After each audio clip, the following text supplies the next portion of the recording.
right, y'all. I was like, let's just do a weekend video real quick. You know, something cute, something light, something cute and light. Hey, Hades, can you fuck me in your all black Mercedes? You can take my soul, just let me be. All right, y'all already know the drill. Make sure that you go to patreon.com/AdrianExpression, get all your extra content, get my personal podcast. You already know what the deal is. Also, by the way, you do not have to be a patron to listen to the podcast that Ocean Kelly and I started called Relatable Content. Comes out every Monday. It's just crazy. That podcast comes out every Monday. It's literally on every single one of your favorite podcasting platforms. And my Patreon podcast comes out on Tuesday. It's just like, wow. You're eating, you're getting fulfilled, yeah. Check those things out though, you definitely do not want to miss them.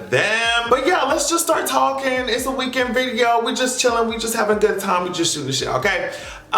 First of all, I just heard, I'm not gonna speak too much about it because I have been actively, I'm sure you can tell, I've been actively avoiding any kind of politics talk, anything like that. Because every time I check this shit, all I see is Russia, war, Russia, war, Russia, war, Russia, war. Anytime people talk about war, I automatically think about drafts, and I'm just like, that's really cute for you. That's really, a draft? You mean a rough draft? You mean like a essay draft or fucking rough draft of a fucking book, bitch? Because that's the only thing that applies to me, ho. The fuck you talking about? Like, literally, anytime they have these conversations, war, then that's y'all business. Still draft? That's y'all problem. That's y'all problem. I hope y'all got enough soldiers to handle what y'all think y'all need to handle. Because around here, the only draft that comes to my mind is like maybe around beer or something. And I don't even drink beer. You see what I'm saying? So keep that bullshit. Whatever you talking about, I hope y'all keep that shit over there. And speaking of keeping that shit over there, Patrick Stewart, Sir Patrick Stewart, the talented man who plays Professor X in literally every piece of media. He was just like, what did he say? He was like, you know, people have been imitating my voice ever since I came on the stage 60 years ago. So I can't be held responsible for that. And obviously he's talking about like his obvious appearance or semi-appearance, you know, in the Multiverse of Madness trailer. This is, you could watch what he said to an interviewer here. Like, can you even say anything about it at all? I don't look at a lot of social media.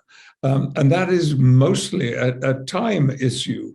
But I must say, before bedtime on Sunday evening, I had plenty of communications from friends and some people I hardly knew at all, making reference to, is that you? Is that you? Well, of course, you know, I was just at home waiting to watch football. So how could it possibly have been me? So we'll have to wait and see, won't we? So it's just like, yeah, I love seeing, because this shit happened with Andrew Garfield, Tobey Maguire, like all that shit. I love seeing the actors who are obviously doing a role in a Marvel film, like try and lie and pretend that they ain't doing shit. It's just so, it's funny to me. It's funny. We expect Professor X to be there. We do. We know that he's going to be there. I hope that the mind control is powerful because you're gonna need it. You're gonna need it. Scarlet Witch is coming. Scarlet Witch is coming! Scarlet Witch is coming! That's my queen. My queen. Literally, I feel like Jon Snow every time she comes on the screen, bitch, I will bend the knee, ho. If I don't bend it, Scarlet Witch is gonna make me bend it anyway, so it's just like, yeah. Y'all, please watch this video. Please, just watch this. Watch this. Y'all, so a high school had a walkout today, and this Lilith girl had said this. I am so glad that years ago, Dr. Martin Luther King, the first black man, ended slavery. Because if not, people would be whipped every day for thousands. I mean, she said the first black man who ended slavery, and I'm so happy that he did, because if he didn't, people would still be getting whipped. Whether it's virtual, whatever y'all have to do, please keep education going in some capacity, because I don't know what that was. I don't know what that was. Even though these schools are acting like, you know what I mean? They don't want to teach anything that has black people in any type of history, any kind of thing that has black people in it, whatever. Either way, just, please, education has to keep moving forward, because she was standing there with a microphone and she said that loudly and proudly. Bitch, if I was any kind of a guidance counselor, administrator, you know what I mean, assistant principal, a teacher, bitch, I would be like, all right, Get her down, get her down, get her down. Everybody go back. Y'all, this is lunch period anyway. Y'all need to go find something to eat. I was like, bitch, everybody there, we're done. Turn the fucking speaker off, cut the microphone, we're done.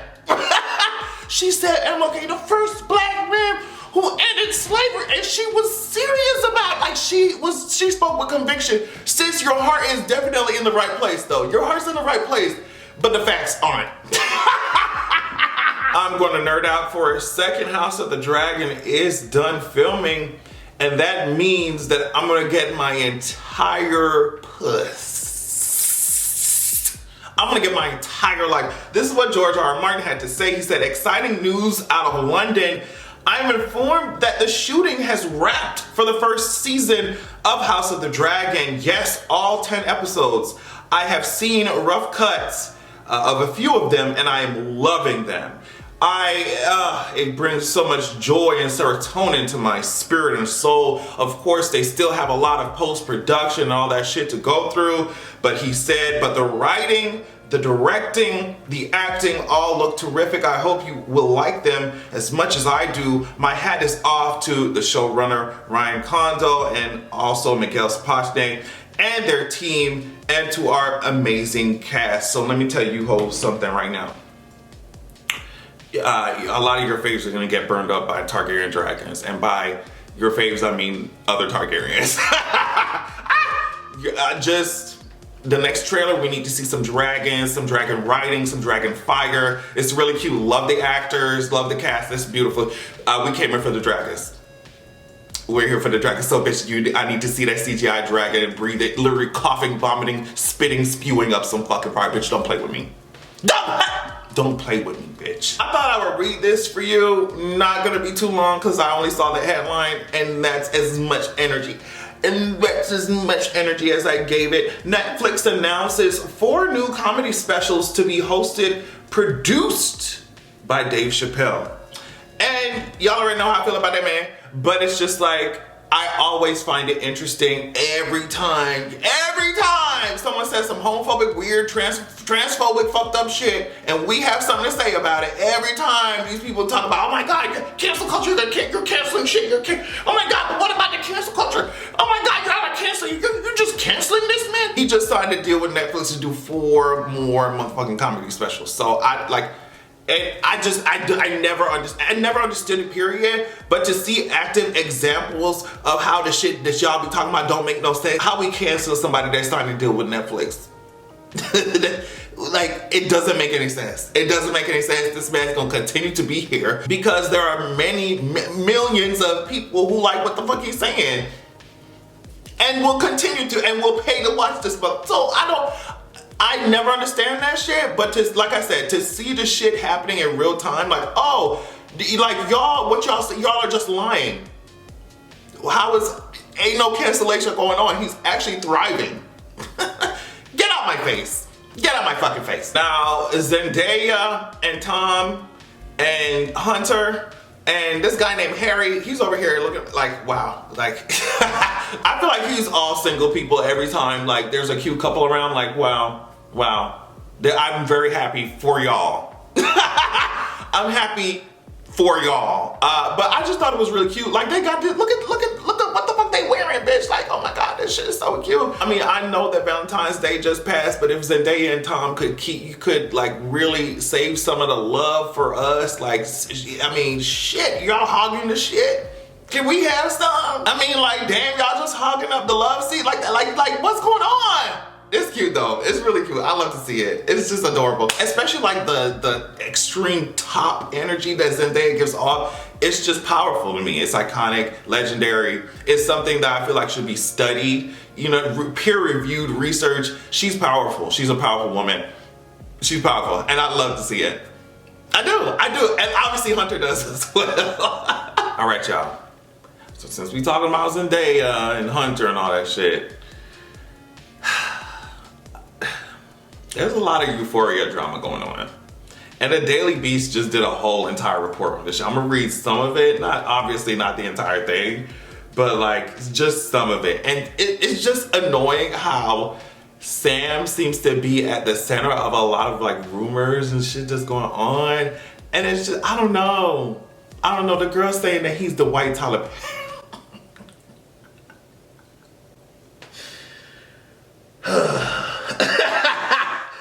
the girl saying that he's the white Tyler Perry.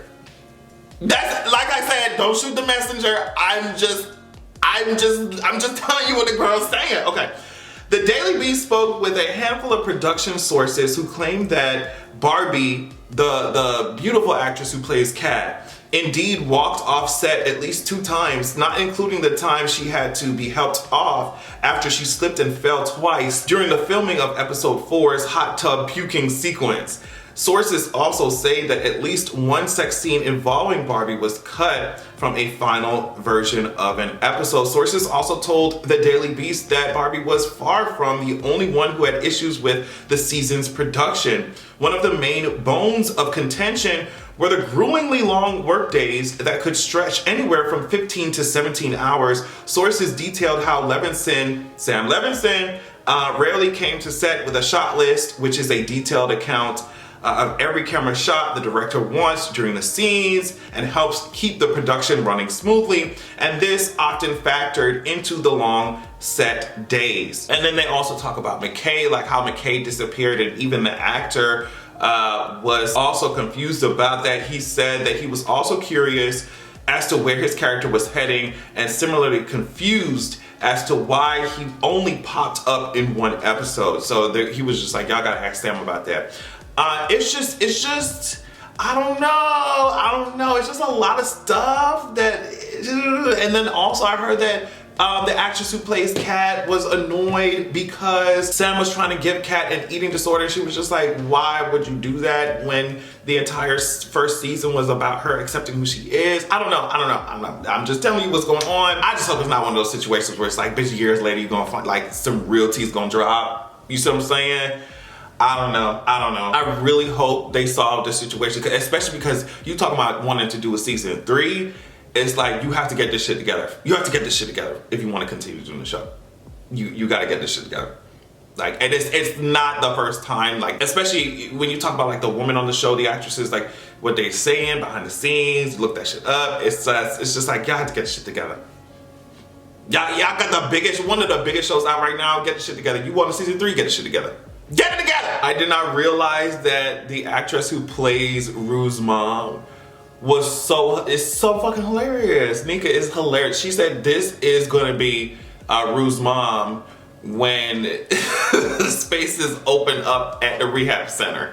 Like, she literally said when rehab called back to say that they have a spot for Rue, like, I'm fucking cackling. This woman is not only talented, she's hilarious as fuck. All right, y'all, that's it. I'm done talking. Make sure that you check out my Patreon at patreon.com/AdrianExpression. Make sure you check out my podcast with Ocean Kelly, relatable content on all podcast platforms. Make sure you stream my EP, Disassociated. Just search Adrian Expression on all streaming platforms. And make sure that you also have a good goddamn evening.